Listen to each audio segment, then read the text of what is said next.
Sometimes I wonder how cases were solved before forensics evolved into what it is now. Detectives had to go on the bits of evidence they could process at the time. But does that hold up in court? Can you prove, without a doubt, that the person you're sentencing is the one that did the crime? The story I have for you today is brutal, and unfortunately, still unsolved. This is the story of the Oklahoma Girl Scout murders.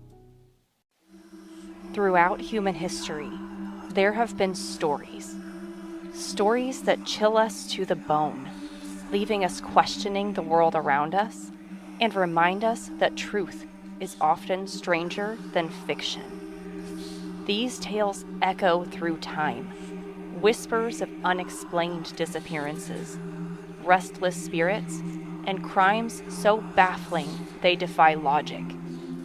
Tonight, we peel back the layers of reality to uncover the darkness lurking just beneath the surface. Was it fate, chance, or something far more sinister? Journey with us as we delve into the mysterious, the supernatural, and the true crimes that have haunted our collective consciousness.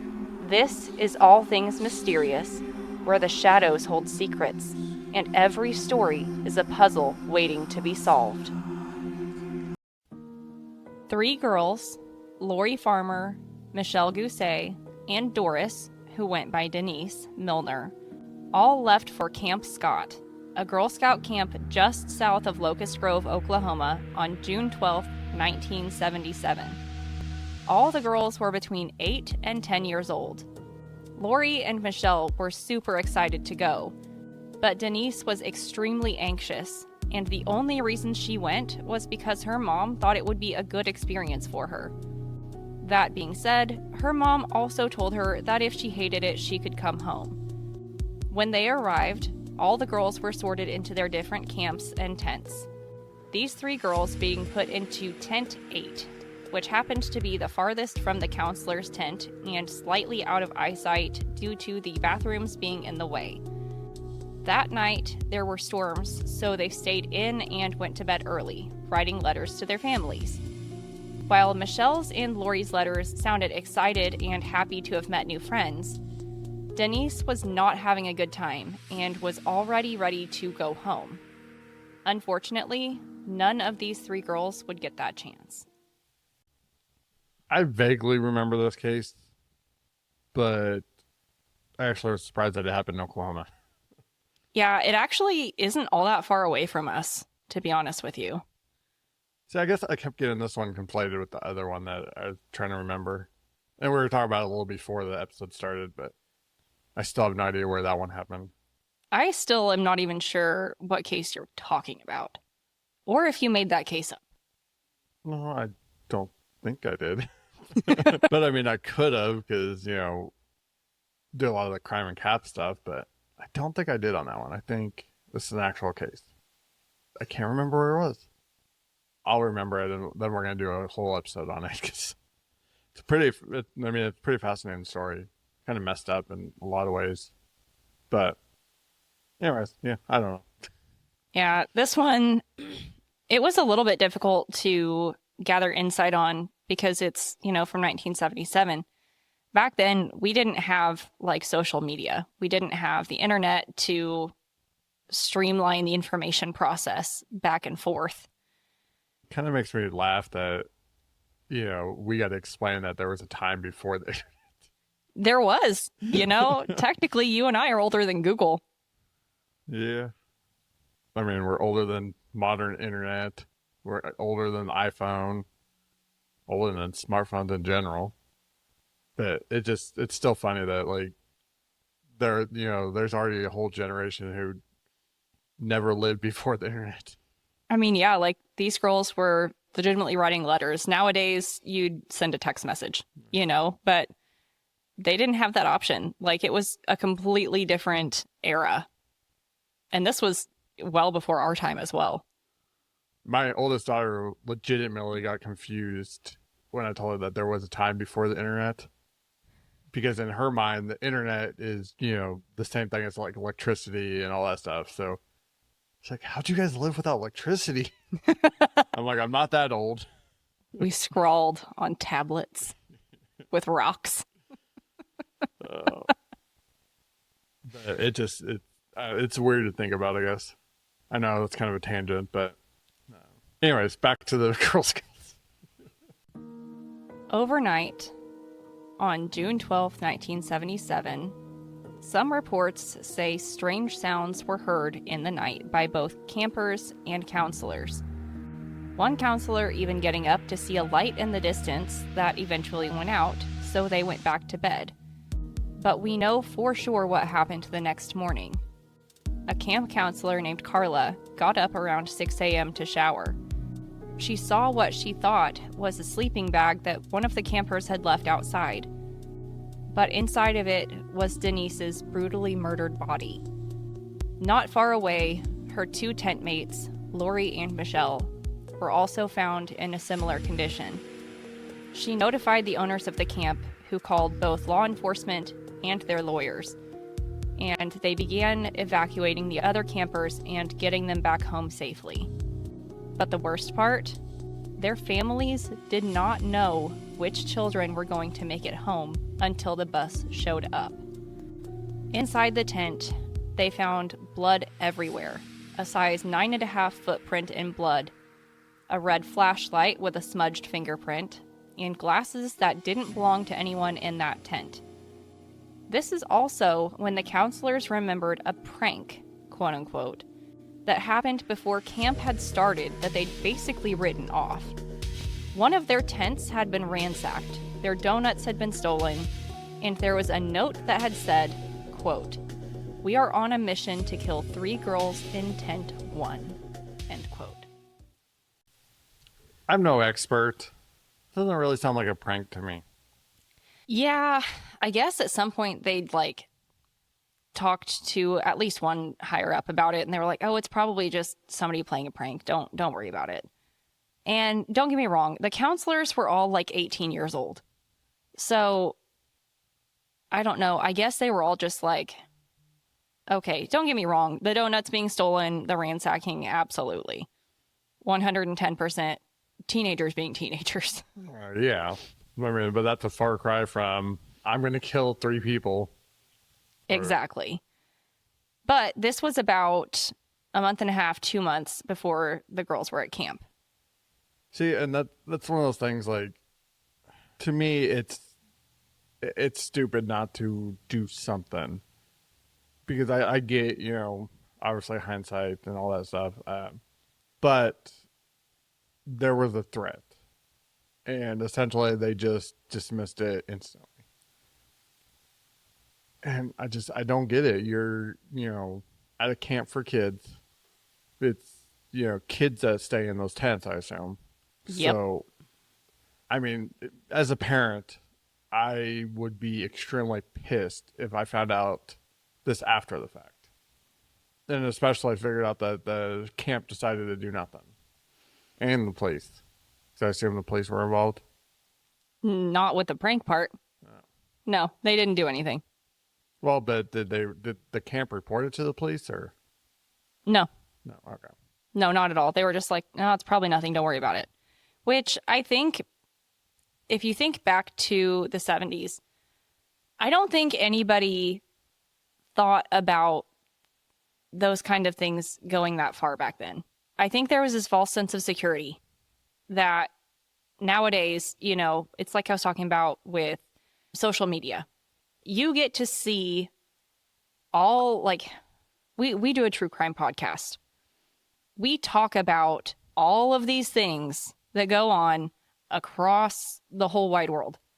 And a lot of the time, yes, we do focus on things that happen. I mean, this happened almost in our own backyard. It's really, really close to here. But we've gone, I've done a case that happened in Russia. That was a great episode just to... It was fantastic. See you try to pronounce their names. It was horrible. But that's the farthest episode I could think of. But back then, I don't think they ever would have been notified aside from something in a local paper. I don't, they didn't see a whole lot of stuff aside from really, really big things happening in the news. And most of that, it wasn't hugely televised. Yeah, but I mean, we talked about this before. Like, there's a huge divide between like national news and then local news. Something like that would have and should have made local news, because let's be honest, news has been the same, since its inception. It looks for the worst events possible. So I don't think, and we talked about this before. I legitimately don't think like they were safer back then, or I think they were just more ignorant, basically, just because they didn't know and they didn't get the information. But I don't think overall they were any safer. I agree. I agree entirely. Now, my point is that the camp should have notified the families that this has happened. That way the parents can make the decision if they, want to send their kids or not. Because, I don't know how I would react. I just know that it would not be good if I sent my girls to camp and then found out later that the camp knew about it and just did nothing. And to me, I guess that's because I kind of see the worst situation possible, that I, would take that seriously, just because I wouldn't want the worst thing to happen. Better safe than sorry. Yeah. Yeah, you take precautions. I mean, that's why they're called precautions. But I don't know. It's just angry, like, how many times we talk about cases like this that could have easily been prevented. Well, and just the makeup of the actual camp was not super secure. And the fact that the counselors were like 18 years old. I don't think nowadays we would have anything along those lines. The girls were 8, 9, and 10 years old in a tent by themselves, in a tent where they were out of eyesight entirely from the 18-year-old counselors, which, frankly, I'm not sure if I would have been okay. I'm not a mom, but I don't know if I would have been okay with my kids being completely out of eyesight in just a tent in the middle of nowhere. I mean, I don't know. Do they even have summer camps anymore? They sure do have summer camps, yeah, but I'm not sure that they're probably set up like this anymore. Yeah, I mean, I don't know. Which I don't think is necessarily bad, but I do think that they should have had a much more direct eye line to the kids at all times. Yeah. Yeah, they definitely should have. Especially since they knew that this threat was, that there was a threat. But again, obviously they just didn't take it seriously or didn't care. I don't know. I just know that in this situation, it's either they didn't care or they just didn't want to care. Clearly, it did not go well for them, nor the girls. I mean, fuck them. It's the girls that matter. I mean, I really hope that the camp got shut down and that person, the owner of it, got arrested, put in jail.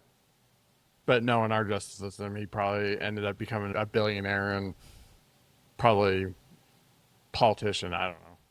I'm going to be honest. I did not research what happened to the owner of the camp. Yeah. I don't know. You'd think in a case like this, especially since, that was kind of his fault, you think his name would be like synonymous with this case. But weird how sometimes it ends up like that and other times they're just kind of forgotten history. Anyways, on that good note. As far as forensics goes, all 3 girls had been sexually assaulted as well as beaten to death, tied with a rope, and duct tape. The first suspect was a farmer who lived nearby who apparently owned the rope, but that was discovered very quickly to have been stolen, and he was ruled out. Police got search dogs who eventually led them to a cave in which they found the duct tape and the rope that matched what was found on the girls. Someone had been living inside the cave. There were also photographs which led them to a man named Gene Hart. who was supposed to be serving over 300 years in prison for rape and kidnapping. But he had escaped and been on the run for over 4 years. With the largest manhunt at the time in Oklahoma history, they managed to find him 10 months later. His MO matched perfectly with his other victims. They were also bound with duct tape and the same kind of rope. They tried Gene Hart in 1979 for all 3 murders. But without anything but circumstantial evidence, and without Gene being a 9.5 size shoe, he was found not guilty. He died in prison from a heart attack just a couple months after going back to prison in 1979. Okay, this one is, and full disclosure, I'd have Jordan go over everything with me again because someone got distracted. Guilty. So this is another one of those cases that seem too good. You know what I mean? Like they found this guy who has, you know, the exact MO, quote unquote, and he just happens that they tie him to the scene, you know, a few miles away in a cave or whatever. It seems too good to me, you know? There's more later that I will go over. I'm not spoiling it quite yet. But unfortunately, there's not a whole lot, at least not in, you know, the late 70s, that they can do aside from circumstantial evidence. Yeah, I mean, this I don't know. This kind of just seems like one of those cases where they just said, hey, this is the guy who did it. Now let's everybody just forget about it and let's move on type thing, you know? Because it fits too perfectly. Like, being able to tie him to the cave and, you know, obviously they didn't have very good evidence, which is kind of surprising because it is Oklahoma and they've convicted people for less. I was also a little bit surprised because you are correct. They have definitely convicted people for less. I mean, they put people on death row for less. So it's kind of surprising that he got away. But I don't know. It just, I've talked about this before, but I just hate when it's too perfect. The only thing that really everything came down to was they could kind of tie him to the scene in the fact that they could tie him to the cave, right? Yeah. And they could tie the evidence from the cave to the crime scene, but they couldn't tie him necessarily to the crime scene itself. Yeah, it's like one of those 6 degrees of separation things. Yes. But I don't know. It just, you know, having the exact MO, being in the area, all that stuff, you know, it just seems odd to me. I mean, he ended up going back to prison, right? Because he escaped. Yes, so, he did. That's why he died in prison. I didn't even hear that part, but... Oh, thank you for paying attention. Yes, he died after getting the not guilty verdict. However, he was still spending over 300 years in prison for all the other horrible, terrible things he did. Yeah, see, that's still weird that he, you know, didn't get the death penalty before that, but... I mean, because we all know that Oklahoma is not shy about the death penalty. I feel like the only reason he didn't was because those specific crimes probably didn't have it listed. I don't know. Because technically, he was never found guilty of murder. I don't know. But it doesn't sit right with me, and it doesn't... Therefore, I don't know. I don't like it. Too perfect. What if I told you the first thing he said when they found him was, "You'll never pin this on me"? I mean, again... This guy obviously has been in trouble with the law for a long time. And I'm sure, you know, let's be honest, but especially back in the 70s, there was a lot of police corruption.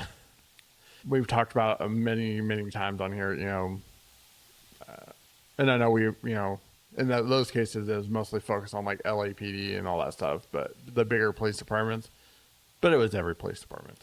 It was. And, you know, back then it was definitely a common knowledge that cops would easily, you know, would frame you for a crime that they believed you did. And we know that because, a lot of those cases eventually got overturned and, they got off the minus the ones that were, executed before. But so, I mean, it's not really surprising to me that he said that. And I'm sure, maybe the cop said something, why'd you kill the girls or something like that. It's possible. I don't actually know what was said to him. Yes. So I like, without knowing the full context of what was said and everything. And it doesn't necessarily, to me, scream guilt. It kind of just screams, he knows how the police work. It's true. It's true. But I have an interesting update on the case for you. For now or later? Well, here in a minute. Do we just have a breaking update? Not quite breaking, I was gonna but say, in a 60-year-old case. not quite breaking.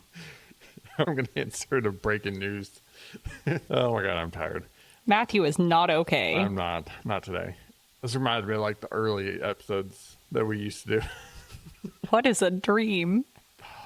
Nothing's ever going to beat that episode. No, so two things. One, I'm not saying he's not guilty. I'm just saying I don't think they ever had the proof or evidence that he was, and it just seems too perfect, especially for the 70s and how the police were back then. And two, Jordan, you know exactly how I am. You know I don't listen to you when you talk. Don't act all surprised now. I know you don't. That's why I remind you of what I said the second you hit the off button. I meant to say something earlier when you made that comment, but I was holding on to it. So anyways, let's get to the breaking news story. The case isn't entirely over, though, because evidence was saved, and in 2019, DNA was tested against saved DNA from Jean Hart. It's officially inconclusive because of the age of the sample, how it was obtained, it was on a pillowcase, and the risk of touch DNA from over the years. However, it is a partial match to Jean Hart. We may never get the full answer, as it is still officially unsolved. But Camp Scott shut down in 1977 and has never reopened. There was your breaking news story. Yes. 60 years ago. It was from 2019. Oh. Thank you for paying so much attention. I honestly wasn't even listening. Matthew! Today's a weird day. 2019, they retested the DNA. It is a partial match to Jean Hart. Unfortunately, because of the age of the sample, how it was obtained, because it was from the pillowcase, and the risk of touch DNA, because it's been like passed down, then they can't guarantee that it's not been, touched all over the place by random people. They can't guarantee that they'll ever get like the full spectrum of DNA. So that's why it's officially inconclusive. So here's a random thing. Did he have any known relatives? Actually, I don't know. Because here's my thinking. Maybe, because you said that there was a shoe print that didn't match, a 9.5. Maybe it was a relative that was involved of his. The official thought on the shoe print that was left behind of the current lead investigator on the case was that it was someone that went wandering into the cabin during the panic and the mess of daylight and didn't know what was happening and just it was left behind in the mess. Now, I have no idea if that's even close to accurate because it happened between 2 and 4 in the morning. And I'm not 100% sure how that necessarily would have worked. It still would have been wet. Yeah, see, it doesn't make sense to me, because you would think that they would compare it to all the shoes, the campers and counselors and everything. You would think so. I mean, that's the first thing I would do. But this was also the 70s. Yeah. Clearly, there were some things they did not end up doing. Yeah. I mean, obviously, suspects number one are going to be anybody who was on site. And so far, I mean, it just seems like they totally blew past that and immediately went to an outside person. They had well over 100 suspects at one point. These were just the the ones that they like truly, really honed in on after I believe they looked into everybody else. It was really, truly difficult to look up a lot of information on this because unless you buy like a book on this and truly delve into it in a book, there is not a lot of information out there on it. Yeah. I don't know. It just seems like there was a lot of mishandling of this investigation, to say the least. I don't know.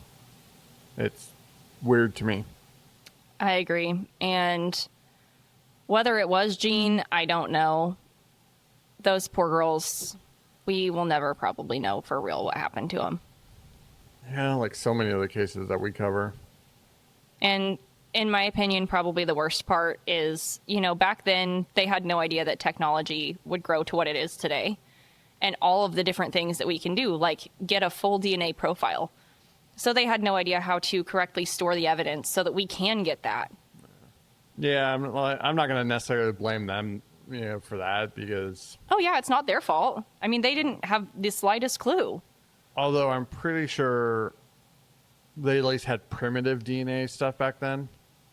They could do, like, blood typing, semen typing, things like that, which they did. I know they did both of those with Gene Hart, and both of them were a match for him. Yeah, so, I mean, I'll give them a little bit of slack, but I'm not going to give them a whole lot there because they obviously did have procedures for preserving DNA back then. But I think, honestly, in this case, they screwed up so many other ways that I could, fully give them a pass on that, and it still wouldn't matter because they still fucked the whole thing up. Yeah, not some, a lot of it didn't go right.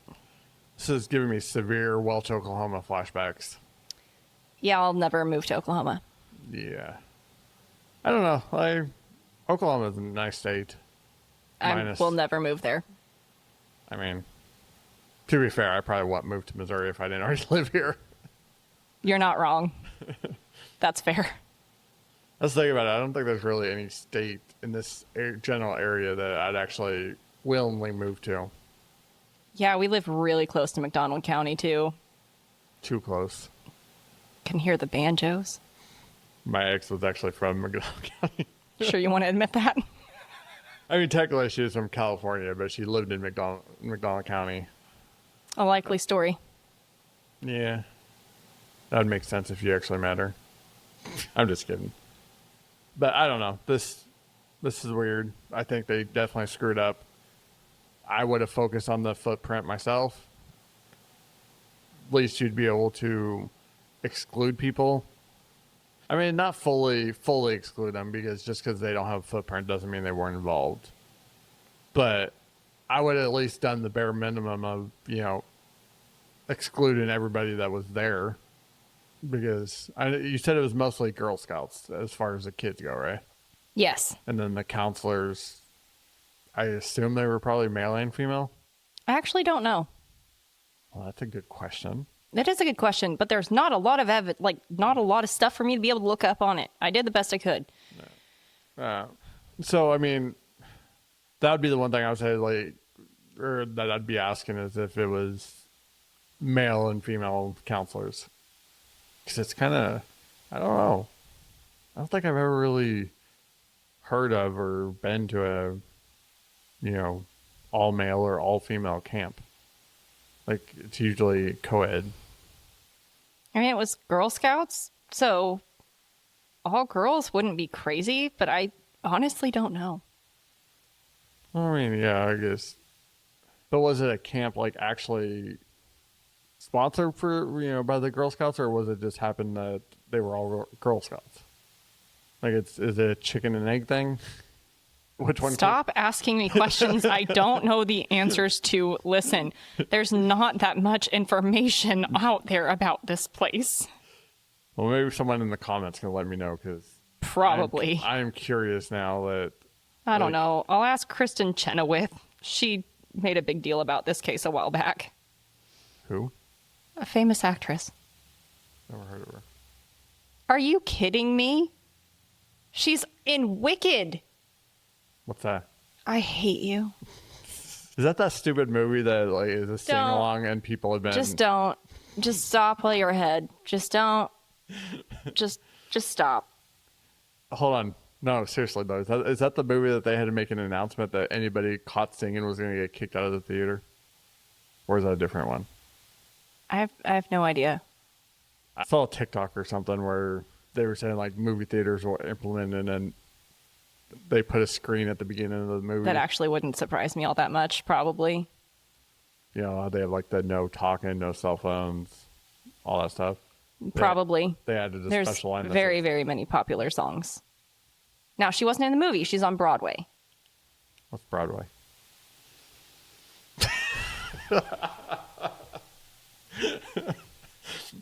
You are testing my patience today. I cannot wait till we actually start recording video just so I can get these moments with Jordan's expression. And if anybody knows what Broadway is, please explain it to me. Jordan won't. Nope, sure won't. Do you think the jury got it right? Whether or not Gene Hart was guilty, did they or did they not have evidence enough to convict him? We now have so many more ways to put someone at a crime scene to ensure justice is served, and hopefully to solve cases that have gone cold.